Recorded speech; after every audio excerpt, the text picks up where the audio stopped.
sitio escollido creo que merece a pena que pagamos un pequeno esforzo.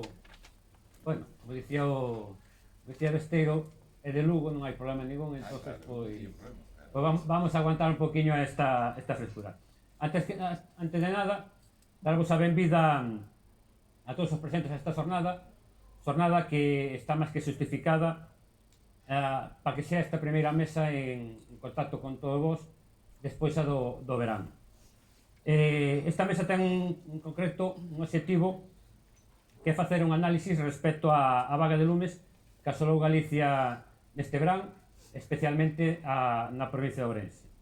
Lumes que asolaron a provincia impactando moi seriamente non só dende o punto de vista ambiental, sino tamén dende o punto de vista de destrucción de hábitats, povos, infraestructuras, explotacións agrogandeiras e sector primario en xeral. Lumes tamén que se converten en obxecto de estudio desde o punto de vista económico, pero tamén sociolóxico. E o propósito desta primeira mesa é abrir un diálogo no que poidamos, en primeiro lugar, analizar as causas naturais e humanas dos incendios. En segundo lugar, discutir os impactos ambientales, sociais e socioeconómicos. Tamén debater sobre a responsabilidade dos diferentes sectores, cidadanía, institucións e empresas. E por último tamén propoñer medidas de prevención, concienciación e acción comunitaria. E para iso temos tres expertos en cada unha na súa materia. En primeiro lugar temos a Juan Picos, profesor da Universidade de Vigo e enxeñeiro de Recursos Naturais e Medio Ambiente e tamén experto en xestión forestal.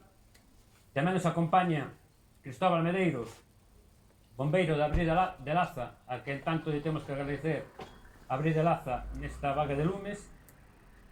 E por último tamén nos acompaña Marina Vaz, concelleira no Concello de Ríos, diputada provincial e sobre todo agrogandeira dunha explotación moi importante aquí nesta comarca. Activista, voluntaria, tamén nesta vaga de lumes.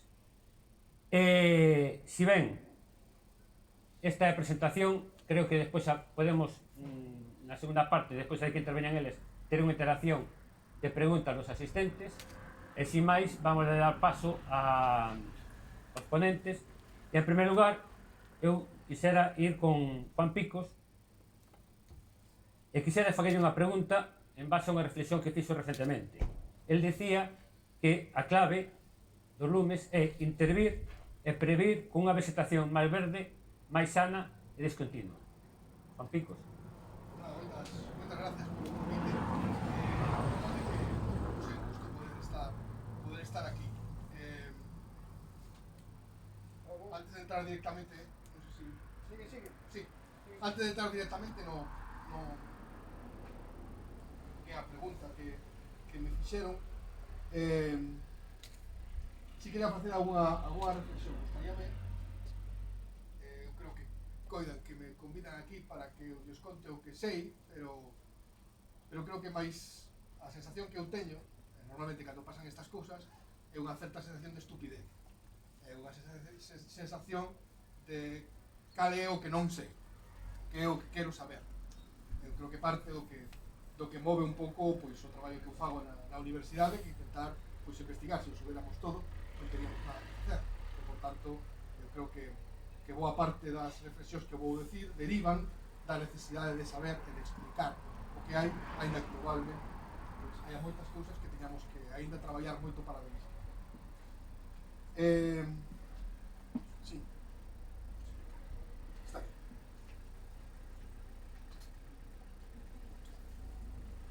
Sí, malamente podía echaba por outro lado. Vale, pois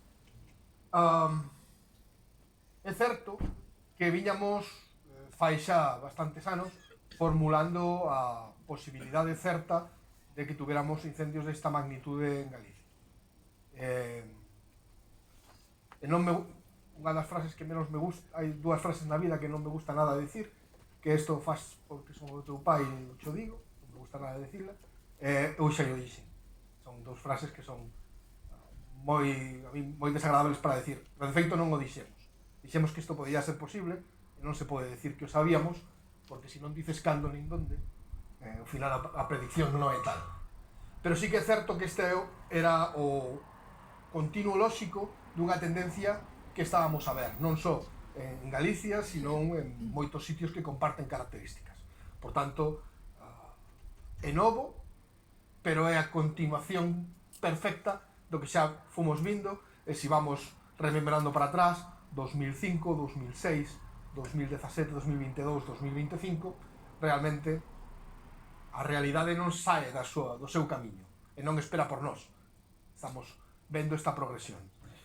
A miña explicación, ou a explicación a que moitos chegamos, sobre todo os que traballamos fundamentalmente nas causas, pero non nas causas da ignición, de como empezan os incendios, sino as causas que fan que unha ignición se transforme nun gran incendio, o que nos chamamos as causas da propagación, formulamos que as dous forzas que están traballando detrás destes fenómenos son dos forzas con moita inercia, dos forzas moi poderosas que cando se alinean, cando coinciden no mesmo momento, desenvolven estas enerxías, estas propagacións, estas magnitudes ás que non estamos afeitos.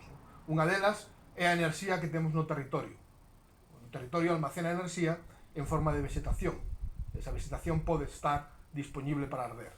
O incremento de enerxía almacenada no territorio nas últimas décadas é imparable, é enorme. Por tanto, esa enerxía temos almacenada. E despois temos un incremento de enerxía na atmosfera. O cambio climático que está a facer son atmosferas máis inestables, en moitos casos, máis enerxéticas, máis imprevisibles. E esas dúas enerxías, no momento que coinciden, e obviamente hai unha primeira chispa, un primeiro inicio de un fogo, esas dúas enerxías están presentes e se retroalimentan, xeran pois, un escenario como o que vimos, donde as propagacións, as enerxías e as intensidades que desenvolveron moitos destes incendios son claramente imparables. Por tanto, e volvo á pregunta, se eu tuvera que desactivar esas dúas enerxías, primeiro hai unha, que é a que ten que ver ca atmosfera, co cambio climático, que ten, vamos a decir, mal arranxo local. O que eu faga moi ben aquí, por moito que fagamos ben pois en Fumaces, o seu efecto non é exclusivo de Fumaces, seríamos unha molécula máis dentro dunha atmosfera que é global, e por tanto aí os esforzos son globais, de moito máis longo prazo, e non son espacialmente explícitos, non ocurren no sitio no que traballamos. Pero para desactivar a bomba do territorio, esa enerxía almacenada no territorio en forma de vegetación, sí podemos traballar de maneira espacialmente explícita. O que fagamos en Fumaces é bo para Fumaces, o que fagamos en Monterrey é bo para Monterrey, etc. Que sería tentar conseguir non eliminar a vegetación, non ten ningún sentido, pero sí conseguir que esa vegetación estuviera menos proclive a xerar incendios de alta intensidade. E eso significa unha vegetación máis verde, con máis contido en humidade, e eso se consigue mediante unha boa selección de especies, no caso de que esteamos a repoblar, unha boa xestión das especies, traballando na competencia entre unhas e outras, e se somos capaces de ter esas masas con millores contidos de humidade, máis sanas, menos proclives tamén a enfermedades e a plagas ou a secas, pois teremos moito máis neutralizada en certa parte esa enerxía. E outro é, a medida do posible, que haxa certa discontinuidade entre elas. Os incendios, sobre todo estes grandes incendios, compórtase como unha bola de neve que vai rodando montaña abaixo. Vale, todos sabemos que canto máis larga e mantida é a pendente, esa bola de neve chega abaixo con máis enerxía. Sin embargo, se temos unha montaña que ten moitos máis formas no relieve e as pendentes son máis cortas, esa bola de neve non vai chegar a ter tanta velocidade. O incendio, como unha reacción en cadea, funciona exactamente igual. Desde o momento que empeza, vai acelerando, vai collendo unha inercia, e canto máis homoxéneo sea un territorio, se está propenso para arder, máis intensidades e máis enerxía se acaba desenvolvendo ao final desa reacción en cadea. Por tanto, parte das solucións que eu suxeriría, non me atrevo ni siquiera a decir propondría, sería facer todo o posible no territorio para ser quen de ter esa vegetación en mellor estado, de maneira máis diversa, é menos continua precisamente naquelas áreas que podan ser propensas para os incendios forestais. Non sei se... Sí, perfectamente, como introducción, digamos, cara ao futuro, pero eu quería, antes de dar paso a Cristóbal, quería facer un capé nado que dixeches, que propós intervir por parte das administracións, digamos, de facer esa masa discontinua de inversión. Estamos falando a corto, medio, longo plazo os resultados desa intervención, dese cambio de modelo por parte, neste caso, realmente sería da Xunta de Galicia, que é a máxima responsable sobre o territorio. De cuántos anos estamos falando, digamos, de que este resultado desta intervención que tú propós tendría ese resultado no territorio? Vale, é moi boa pregunta para que non teño resposta certa, pero para entender o aspecto, independentemente dos grados de responsabilidade, que son diversos, eu creo que hai tamén unha palabra que a mí me gusta invocar, que é a corresponsabilidade. Me refiro, o territorio é algo que temos que fabricar entre todos, ou que fabricamos e mantemos entre todos, independentemente de que hai quen ten máis responsabilidade no marco político, no marco de incentivos, pero outros teñen unha responsabilidade pois, na súa propiedade ou pois, na súa leira, non? Eu creo que o reto de tal calibre que van facer falta todas as ferramentas e que todo o mundo as poda empregar. Si queren, podo facer unha analoxía mitolóxica, ainda que sempre se di que os de ciencias non traballamos a literatura, pero a mí me gusta moito a literatura clásica, e se falaba do barco de Teseo. O barco de Teseo, cando Teseo sae de Grecia, bueno, pues, volve despois da súa viaxe, a xente discute se ese barco era o mismo ou era outro barco, non? E realmente o barco foi o mismo, foron mudando partes do barco durante toda a viaxe, e cando chegou non se parecía nada ao porto. Non se parecía en nada e a xente discutía se fora un barco novo ou era o mismo barco de Teseo. No territorio pasounos igual.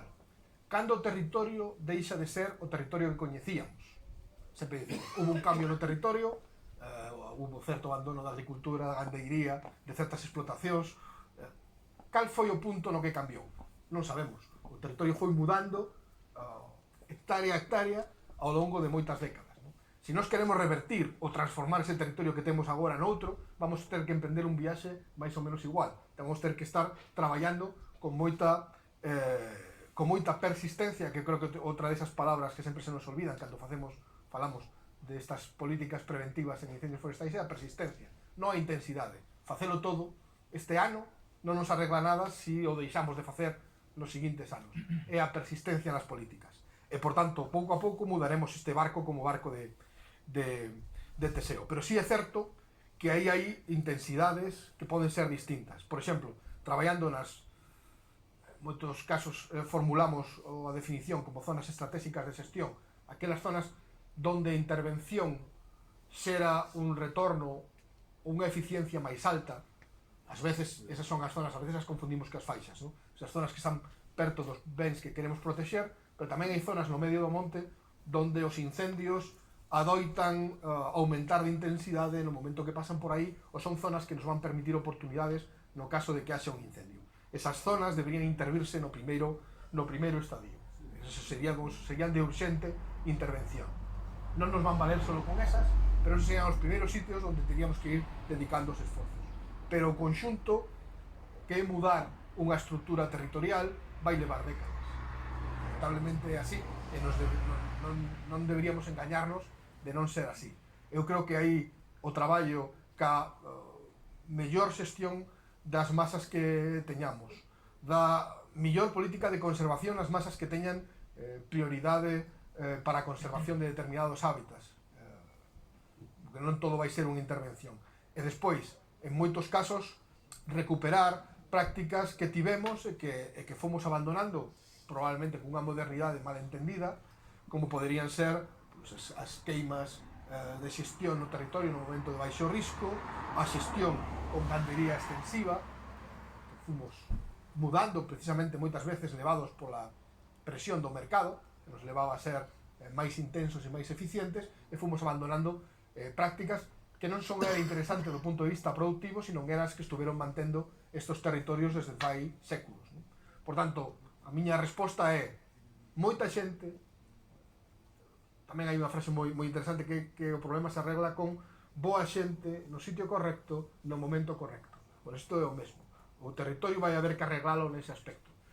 As responsabilidades son superpostas e obviamente aqueles que teñen as responsabilidades máis amplas do punto de vista legislativo e de xestión pública, o que teñen que favorecer é con esas políticas que o resto das xentes engranen nesa actividade no territorio. Eu creo que, digamos, eu non esperaría que un goberno solucionara o meu problema. Eu esperaría que o meu goberno me axudara a poder, entre todos, solucionar o problema, porque vai ser así. Non hai capacidade de xestión deste territorio tan amplo se non está a xente no territorio. E, por tanto, que ten que ter a xente un marco para traballar, un incentivo para traballar e un recoñecemento daqueles que están a facer un bo traballo. Bueno, moitas gracias. Bueno, temos o lume, chegou o lume. Chegou o lume, entonces ven Cristóbal, ven a Briz e veñen os compañeiros a valernos a vida, a solventar esa necesidade que temos de proteger os nosos poblos, os nosos núcleos, as nosas casas e o noso modelo de vida. Entonces, dicía Cristóbal recentemente tamén que un único incendio actual queima máis que facían antes 10 incendios. Explíquenos eso, Cristóbal. Hola, buenos días. Primero, gracias por invitarme, por estar aquí. Decir que aparte de ser bombeiro da Briz, tamén son secretario xeral do UGT. Teño que decirlo porque despois sacanmo por ali e dicen que non o dixen, entonces hai que contar todo. Nada, coincido moito con Juan, é dicir, cando hai un lume, evidentemente ao principio é porque alguén lle prende, porque sale por unha tormenta, por unha negligencia, por o que sea. Cando hai un lume ten que haber esa primeira chispa, entonces se o dispositivo de incendio se acolle no momento non pasa nada, é dicir, pode estar ás peores condicións, é dicir, un lume de repente no minuto cero non se transforma en 1000 hectáreas ardidas, é dicir, o lume vai empezando pouquiño a pouquiño.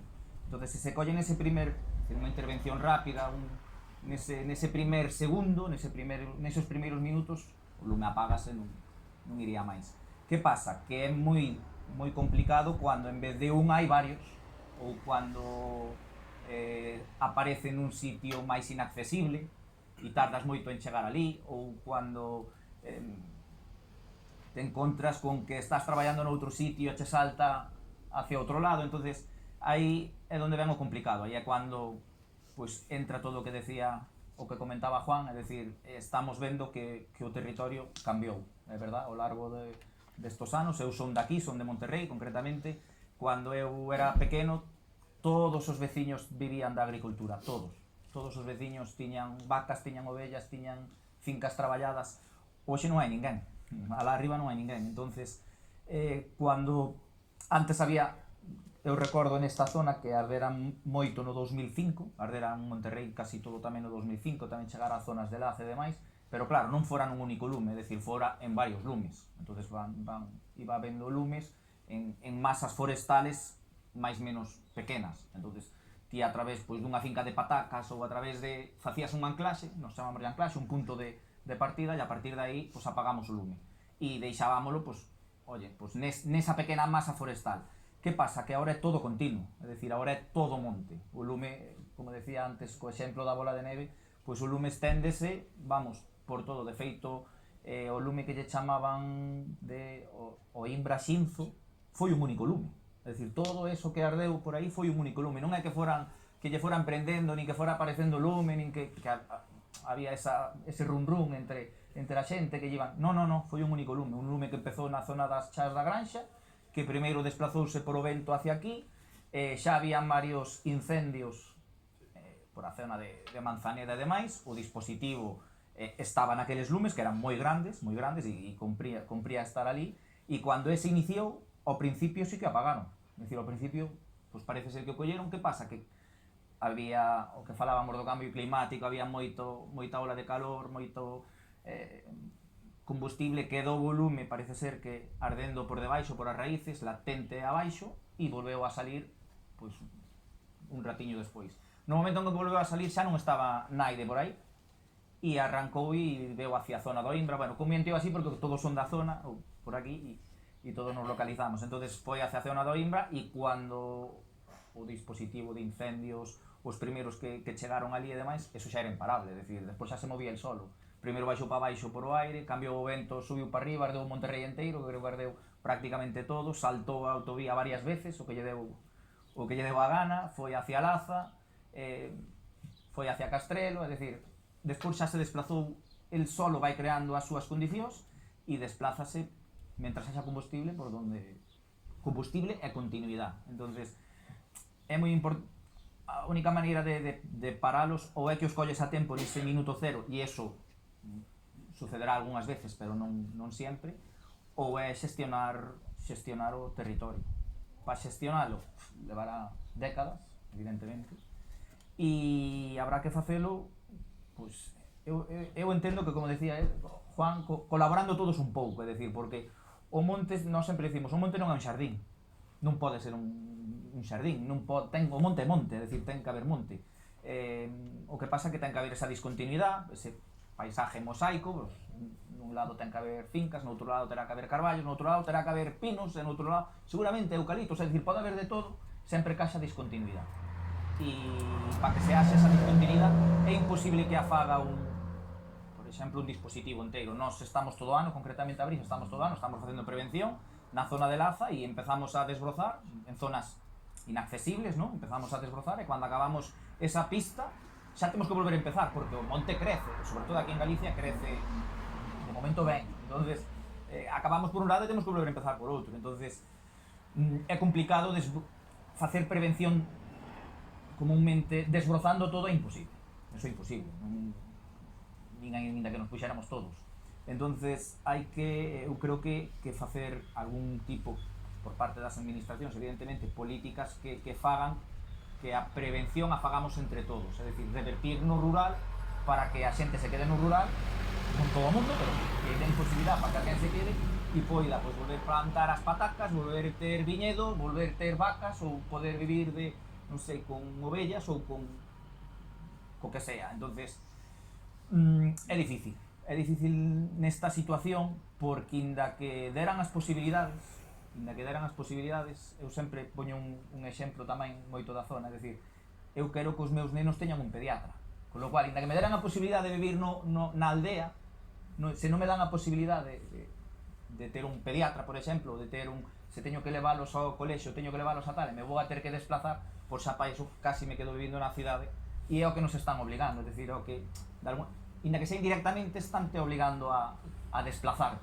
Entonces, a aldea donde eu nacín, donde eu me criei, ahora mismo pues, prácticamente todo xente moi maior, é imposible que eles limpen, eu non vexo o meu abuelo limpando as fincas porque é imposible, vamos, matemáticamente imposible, e eu se as tivera que limpar, que non digo que non, xa non sei onde están, porque xa non vivo ali. Entonces, a situación é complicada, inda que me permitiran, o mellor o traballo si me permite vivir ali, porque estou relativamente cerca, pasa o que decía antes, eu teño que levar os nenos ao colexio, teño que levar os nenos ao médico, teño que levar os nenos tal, entonces ao final digo, se me vou a ter que desplazar todos os días, pois xa me quedo vivindo na cidade. Que vai pasar? Pois que as aldeas pequenas van quedar abandonadas, se se sigue así, vai haber moito máis combustible, e o lume chegará ás portas de Verín, porque e co tempo Verín quedará tamén máis abandonado, porque eu sempre digo, pois mira, eu vivo en Verín, pois xa non vivo na aldea, e casi xa teño asumido que os meus fillos non vivirán en Verín, pues vivirán en Ourense, ou vivirán en Madrid, ou vivirán en Barcelona, ou vivirán... Entonces, se seguimos con esta tendencia, pues eu sempre digo que non é ser adiviño ni moito menos, pero os lumes pues, serán cada vez máis complicados. E cando o lume colle certas dimensións, e hai moito combustible, é dicir, hai moito monte para arder, nin aínda que estuveran todo o dispositivo de incendios metido aquí, era imposible, é dicir, había situacións nos lumes onde traballamos, que nos tocou, por desgracia, casi en todos, que eran imposibles de apagar. É dicir, os medios aéreos xa non podían voar por o fumo, por lo cual, nada. Cuando podían así de vez en cuando e nos botaban algo de agua, xa non chegaba abaixo, esa xa quedaba evaporado antes de que tocara o chao. E intentamos facer, é dicir, intentábamos apagar con motobombas coincidimos ca UME que teñen un dispositivo potente, con motobombas novas, con todo impecable, por decir así, e intentamos entrar e éramos moitos, o sea, estábamos nós, estaban medios da Xunta, estaba un dispositivo grande con moitas motobombas, con moita agua ademais, e intentamos entrar e non houve maneira, é dicir, volvía a salir, volvíamos a intentar e non había maneira de apagar. O único que encontrábamos era facer un pouco de contralume, moi despaciño, para que non nos saltara, moi despaciño, en certas condicións que íbamos, e claro, eso facíase eterno, porque ao mellor para apagar un cachiño como esto botábamos horas, e para deixalo ben apagado, porque senón non valía de nada. Entonces, a situación, como decía antes, 2005, 2006, é dicir, é cíclica. Que pasa? Que vai sendo cada vez máis, é dicir, os lumes que arderon agora batiron rexistros aquí en Galicia, creo que son dos máis grandes, e encima solo contan hectáreas forestales, porque deberían contar tamén todas as hectáreas, porque hai moitas que poñen como hectáreas agrícolas, entonces non entran no cómputo de hectáreas, pero non son agrícolas, o sea, son agrícolas porque están catalogadas como agrícolas, pero están abandonadas, é dicir, porque todo combustible, todo xestas, para entendernos. Entonces, estes lumes foron moi grandes, non foron, é dicir, non é que houbera moitos, non é que houbera 100 incendios, é dicir, estamos falando daqui desta zona foi un solo, a zona de Mezquita e demais foi outro, é dicir, estamos falando de 6-7 lumes que arderon, o sea, que queimaron moitísimas hectáreas. Que pasa? Que isto vai a máis, é dicir, se agora non se lle pon remedio, toda esta zona que ardeu, é verdad que os árboles tardan moitísimo en volver a recuperar, seguramente algúns nin se recuperen, habrá zonas onde había que igual non haxa, pero que sí que creceu matorral medio baixo, que ao final é o que propaga os incendios, con lo cual toda esta zona en 4 ou 5 anos vai estar igual ou peor, é dicir, igual ou peor, con lo cual o incendio que veña dentro de 4 ou 5 anos nesta mesma zona será moito máis grande. Entonces, igual hai que aproveitar o momento de agora, pero claro, é que teñen que facer, é dicir, non vale de nada que nos poñamos todos a desbrozar, é imposible, é dicir, solo mirando este monte aquí, para desbrozarlo todo, non chegaría nin todos os que estamos aquí, e cando acabemos hai que volver a empezar. Entonces, trátase de facer algo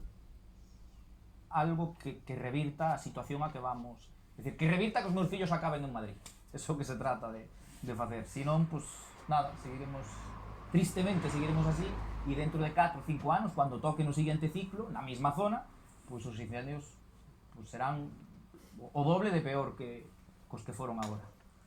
Sí, tú coincides un pouco tamén con Juan de que isto, realmente creo que coincidimos todos, que isto se vai repetir igual dentro de 2, 3, 4 anos, incendios desta magnitude ou todavía peor. Pero, como podemos evitar que un mismo incendio esté sin continuidade, digamos, sin poder atallalo, con perimetralo durante 2, 3 semanas, como pudo ser Sandres de Queixo no Macizo Central e demais, digamos, podamos actuar sobre el para que arden unhas hectáreas, indudablemente, pero chegue un momento en que nós teñamos un sitio onde podamos atallalo, e aí se quede o lume e podades entrar. Porque tú me falabas antes de medida de prevención, lógicamente non vamos a poder debrozar e demais. Antes, quería que me aclaras isto, se utilizaba unha técnica que, bueno, utilizabais vos, que eran as queimas preventivas. Ahora, creo que actualmente non se están facendo, se deixaron de facer. Consideras que dentro da medida de prevención unha máis que se podría levar a cabo? Sí, é unha máis das que se pode levar a cabo. Nós sí que as facemos, nós no inverno sí que facemos queimas prescritas. Que pasa? Que a veces, é dicir, tens que topar a ventana para facela, vale? Porque non podes facer unha queima todos os días, porque senón deixa de ser unha queima e pasa a ser un incendio. Entón, tens que facer unha queima que é dicir, que teñas unha zona queimada, preparada, para como unha ventana de oportunidade para que no verán non arda a parte que ti queres protexer, vale? Entonces, e tú queres queimar de forma que erosione o mínimo posible, de forma que sea o máis grande posible e demais, e iso non se pode facer todos os días. Non se pode facer todos os días. Non sei que o que decía, sí que as facemos, pero é unha cousa máis vale? Pero non pode ser, non pode ser a única nin a definitiva, como decía antes, non deixa de ser algo minúsculo que facemos é dicir, ao final, por moito que queimemos, carderon 24.000 hectáreas, carderon 30.000 hectáreas, non? Por moito que queimemos que fagamos, é unha manchiña de nada alrededor, podemos facela estratégicamente para proteger concretamente, non sei, unha masa de pinar, non? Pero solamente eso. Que se ven o lume por a zona onde nos a facemos ben, se ven do outro lado, pues, non podes, ao final non podes queimar, tampouco podes queimar a provincia inteira, nin podes facer todo, é dicir, é complicado, é dicir, para que dentro de 4, 5, 6, 10 anos, cando sea, non se volva a repetir isto, é moi complicado tal cual esta situación, porque para que non haxa lume ten que haber discontinuidade. O lume vai a haber sempre, porque ya que solo sea por unha tormenta vai a haber sempre, pero ten que ese combustible ser discontinuo, é dicir, entonces hai un lume que se planta por un rayo nun pinar, vale, que arda ese pinar, e que queda aí, porque ten que haber despois discontinuidade que non haxa pinar, é dicir, o pinar que sea ese, e tes a desgracia de que non o podes apagar, e ardeuche ese pinar, pero non se estendeu máis dai, pero claro, se vamos tendo unha masa de pinar continua desde, non sei, digo pinar, por non decirlo cualquier outra cousa, desde Laza hasta Ourense, pois o lume vai se estender desde Laza hasta Ourense, é dicir, non mentras haxa pinar, vai arder así. Eu recordo un incendio que fomos, era en León, viñamos de Asturias e viñamos de volta e íbamos en helicóptero e estaba ardendo pues, un incendio en León que foi famoseta así de Castro con Trigo, e cando iniciou, tamén nunhas condicións e demais, nós íbamos dicindo era como unha alfombra, toda a alfombra esta de pinar vai arder completamente. Intentaremos collelo para que non se estenda, pero xa dábamos por feito que iba a arder todo. Eu cando no lume daqui, cando cruzou a autovía en Rebordondo, na zona de ali, eu xa sabía que iba a chegar a Laza. O sea, nós xa sabíamos que íbamos ter incendio hasta Laza, vamos, por qué? Porque toda unha masa continua, evidentemente intentamos atallalo moito antes, ao final son pistas que conocemos, que desbrozamos, que traballamos, e intentamos atallalo moito antes, pero xa sabíamos, dábamos por feito que iba a chegar ali e xa rezábamos para ver se o cortábamos en Laza, que non cruzara por outro lado, porque entonces xa tiñamos lume hasta o mes completo. E é por o problema da continuidade do mismo combustible. Da que haxa continuidade de combustible se vai habendo diferentes combustibles, diferentes vegetais, para nós é moito máis sencillo apagar. De feito, estábamos apagando en Retorta e cando o vimos saltar pa zona de Castrelo, que saltou o lume, non é que lle prendera, non é que houbera, aparte estábamos nós ali. Claro, cando outro equipo dixemos, acaba de encender ali, ide pa ali correndo. E ide pa ali correndo tardaron 45 minutos, e iban correndo. Claro, cando chegaron alá xa estaba en Castrelo, é dicir, e xa sabíamos que había outra masa de pinar pa ali que tamén iba a volver a arder. E xa sabía, é dicir, ao final, porque como somos da zona, xa conocíamos as zonas que sabemos hasta onde vai chegar, que vai arder. Entonces, falábamos do lume de Chandresa, cando arde ali, madre mía, para nós xa ardeu o macizo inteiro, porque non hai, é dicir, é todo continuo, é todo así. Sí que sabemos onde hai esas ventanas de oportunidade, esas anclaxes, eso tal, pero porque conocemos a zona, porque a traballamos e porque intentamos ali, pero se salta esa, pois pasa o que pasa. Entonces, para evitar eso, eu creo que, como decía Juan, eu creo que hai que cambiar un modelo territorial que se veu facendo nestes últimos anos e quizás volver ao anterior. Poder intentalo, vamos. Se pode, se non se pode, pois tristemente. Ti utilizaste esa palabra, repetiche varias veces, conocemos a zona. Sí, é dicir, no dispositivo de incendios, indudablemente estaba a Abriz, estaban GES, estaban medios da Xunta, bombeiros forestales que venían outras comunidades autónomas, e do outro lado, realmente que non tiñan ese conocemento oso. Como foi esa coordinación de todos estes medios de extinción en momentos puntuales?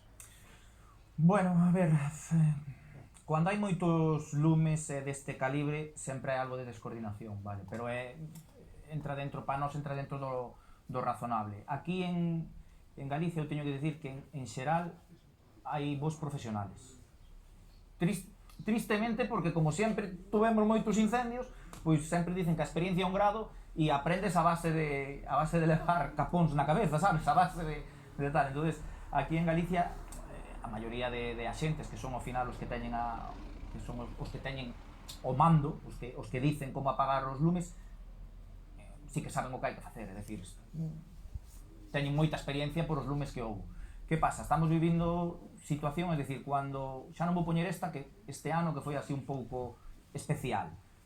No 2017, que foi outro ano grande, eran moitos incendios, é dicir, eran muchísimos, había unhas condicións que se eran atmosféricas tamén similares, entonces o dispositivo colapsa, pero colapsa porque non dá máis, é dicir, cando estábamos cos compañeros puñamos un exemplo de imaginádevos que solo tuviéramos que pasear, sin facer absolutamente nada, solo pasear o lume todo alrededor.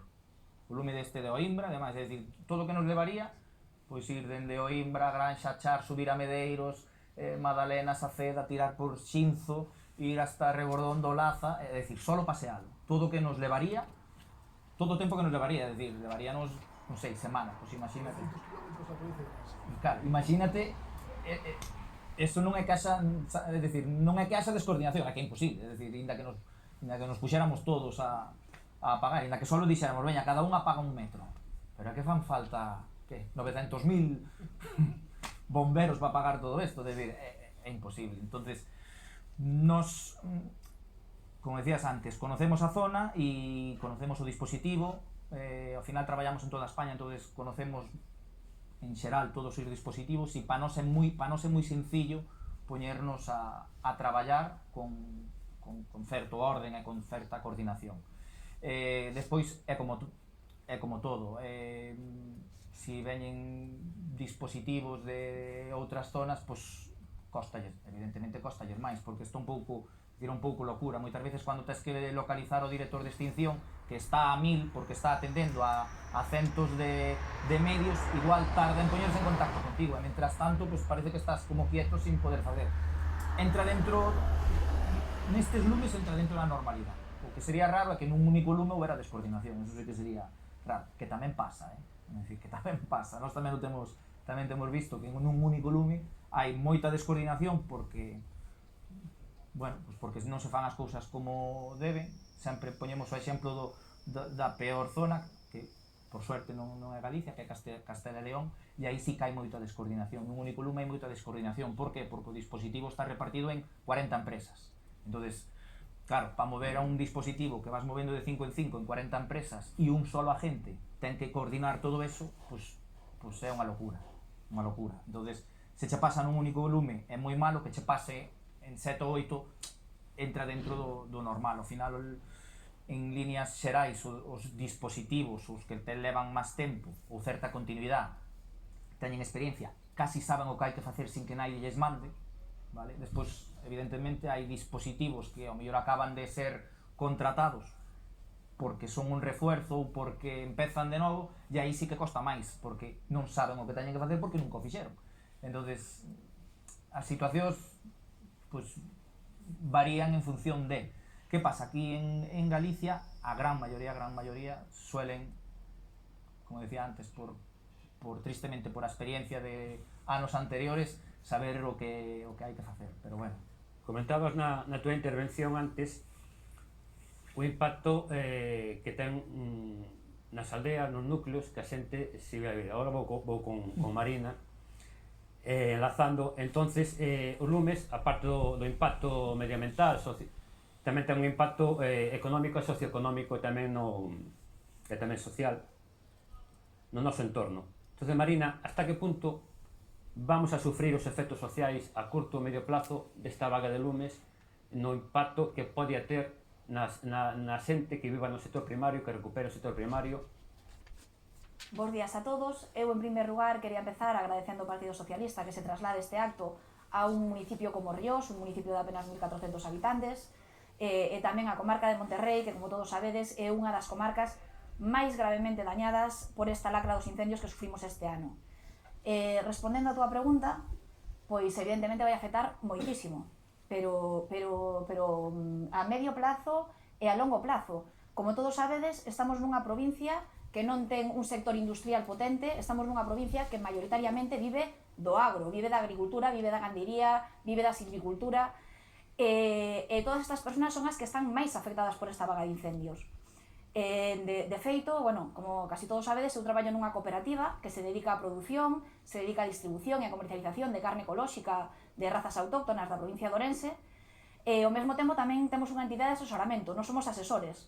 Levo preto de, bueno, desde o 17, 18 de agosto, que empezaron a parar un pouco máis, a rebaixarse un pouco máis os lumes aquí, levamos recibindo xente afectada precisamente por este tema dos lumes. Entre esa xente, moita xente tamén nova, bueno, a pouca xente nova que había decidido quedarse no rural, que había decidido loitar por isto, que había decidido apostar por a nosa terra, moita desta xente se está replanteando si de cara a un futuro van a poder seguir cos seus negocios ou non, ou van a ter que abandonar. E iso é triste, é duro, e iso pode levar a nosa comarca a unha situación totalmente catastrófica. Se xa estamos nunha situación catastrófica, se a pouca xente que temos aquí, que quere impulsar isto e que quere quedarse a vivir aquí, deixan de traballar por a nosa zona, o abandono do rural vai a ser brutal. E para iso necesitamos un cambio radical e absoluto de políticas a nivel xunta que promovan, que impulsen de unha vez por todas o que realmente mantén vivo o noso rural, que son os gandeiros, os apicultores, os silvicultores, os agricultores, toda esa xente que ao final son os grandes xardiñeiros da naturaleza, son os que protexen os nosos montes, son os que cuidan os nosos montes, e sin eles o rural quedaría totalmente abandonado. E falando un pouco desas causas, non, que nos levaron a esta situación, para min hai dúas causas que son claras e cristalinas. A primeira causa, evidentemente, é un cambio climático brutal, do que nos levan avisando os científicos dende fai décadas e décadas, é algo que todos conocíamos, é algo que nos levan advertindo desde fai moitísimo tempo, e que, como sempre, temos partidos que se dedican directamente a facer unha política totalmente negacionista que impide que se plantexen solucións a este problema e que todos vivimos aquí de primeira man nesta etapa de incendios. Era brutal. Teño aquí, estou vendo aos nosos militantes, aos nosos compañeiros da Chaira que viviron unha situación que nos puño os pelos de punta a todos. Estou vendo a compañeiros de Vilardevós, do Concello de Vilardevós, a alcaldesa de Vilardevós, estou vendo ao alcalde da Guriña, que compartimos moitos lumes durante esos días horrendos que nos tocou vivir a todos, e eran lumes nos que tú estabas apagando, o sea, nos temos estado outras veces en lumes, tú estabas apagando, era imposible apagalos, porque o nivel de cambio climático que temos nestos momentos fai que as temperaturas foran elevadísimas, pero que incluso imaginadevos estar apagando e ter a 10 metros por detrás túa, ver como o lume, sin que salte ningunha pavesa, se reproduce de forma subterránea. O sea, a terra está tan quente e tan tremendamente seca que os lumes se reproducían por detrás nosa e nos salían focos rodeando precisamente a xente que estaba apagando. En este caso teño que decir que sei que os medios estaban totalmente saturados, os medios fixeron unha labor maravillosa, se deixaron a vida, sobrepasados de horas, sin ter na maioría dos casos nin motobombas nin medios, pero aquí a maioría dos povos, e hai que dicilo moi claro, porque eles non podían máis, evidentemente, estaban en lumes de sexta generación impresionantes, pero aquí os incendios nestos povos os tuvemos que apagar en moitísimas ocasións, en demasiadas ocasións, totalmente solos, con veciños, xente, nenos de 11, de 12, de 13 anos, collendo xestas para apagar incendios, cos motobombas dos nosos agricultores, dos nosos gandeiros que se puxeron a disposición dos concellos para traballar, e tuvemos que facelo sendo voluntarios, sin ter nin idea de como se apaga un incendio, sin ter experiencia, sin ter formación, porque evidentemente os medios da Xunta de Galicia non chegaban, e non chegaron. E hai que decilo así de claro, nos sentimos totalmente abandonados. Antes falaba, por exemplo, Cristóbal, non, da importancia de coller os lumes pronto. Vou a por un exemplo práctico. Cando empezou a arder o incendio da Chaira, que como decía antes, hoxe temos aquí moitas persoas deste pobo, nos, no meu caso, eu vivo nos Cuatro Ventos, aquí sabe todo o mundo onde é, o sea, unha zona moi alta, desde onde tes unha visión. Chamamos para avisar cando empezaba o lume, chamamos para avisar o 112. O que nos dixeron é que non tiñan absolutamente ningún medio para mandarnos, que hasta que non estuveran ardendo povos, non nos podían mandar unha brigada, non nos podían mandar un motobomba, porque non tiñan medios. E evidentemente, volvo a decir o mesmo, os medios actuaron dunha forma excepcional, unha profesionalidade brutal, se deixaron a vida.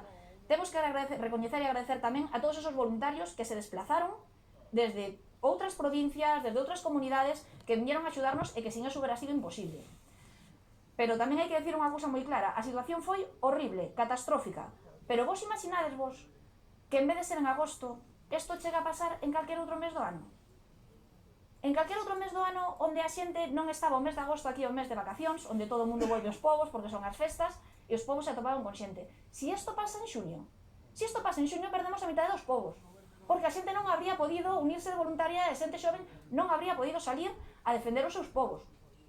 A maioría da población que temos aquí, como todos sabedes, é unha población extremadamente envellecida.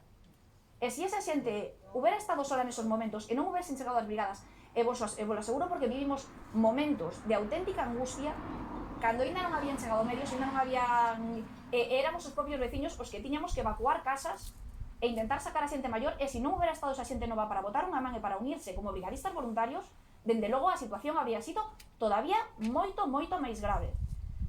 Entón, por eso, por un lado, vos falaba do cambio climático como un dos promotores principales destos incendios, e a outra causa a teño clara, nítida e cristalina. Me vais a perdonar que sea así de clara. Se chama Xunta de Galicia o Partido Popular, e o mellor exemplo o temos na provincia de Ourense. Nesta provincia levamos sendo gobernados desde tempos inmemoriais por o Partido Popular. Qual é a consecuencia directa?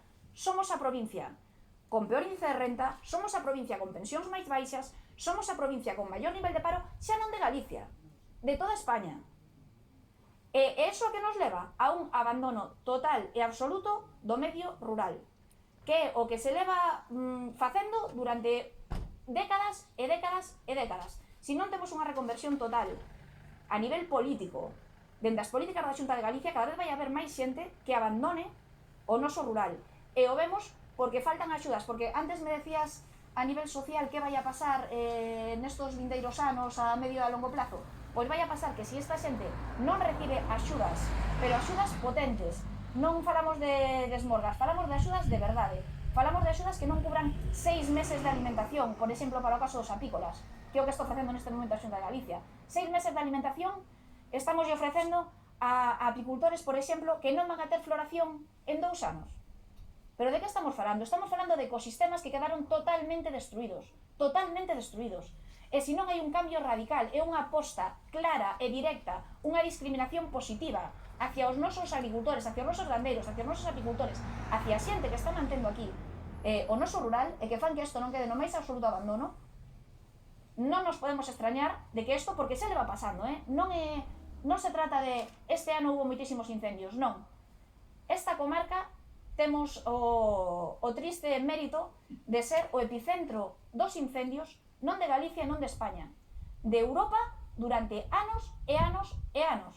E a min, e me imagino que a todos vos, me indigna, me cabrea, e que xa non sei nin como definir a situación de impotencia que podemos chegar a sentir cando sale ahora, por exemplo, o señor Rueda dicindo que arderon pedras e matorrais, que yo expliquen. Estou vendo, por exemplo, a Chelo, unha das persoas as que máis adoro eu, que estuvo a punto de arderlle a casa, e estábamos nese momento 3 voluntarios ca cisterna dun tractor e con xestas, que ao principio non tiñamos nin batelumes, e con xestas, apagando un incendio que lle chegaba a súa casa. Non te emociones, que me emociono eu. Eso, non? E ver a esta xente salindo da súa casa, dicíndonos, por favor, que nos arden as casas, intentar apagar, nos dicindo, vamos a intentalo, e chegar e ver, o sea, unhas chamas impresionantes, chegando a unha vivienda, estar apagando a 5 metros da vivienda, e ver que o único que temos para apagar é unha mangueira dunha casa, unha cisterna dun tractor, e 3 batelumes feitos con xestas.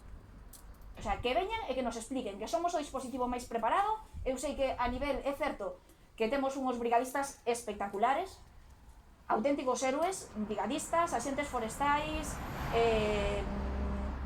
todo o equipo de extinción, bombeiros, xente que leva anos e anos reclamando unhas condicións laborais que non se cumplen na maioría dos casos. O sea, esta xente que se xoga a vida permanentemente e que se asumen os riscos increíbles deberían de estar tratados en palmitas, basicamente, e non o están. Todos o sabemos que teñen que doblar moitas veces os seus turnos que acaban e precisamente por responsabilidade, e o vivimos porque estuvemos traballando directamente con eles, con brigadas.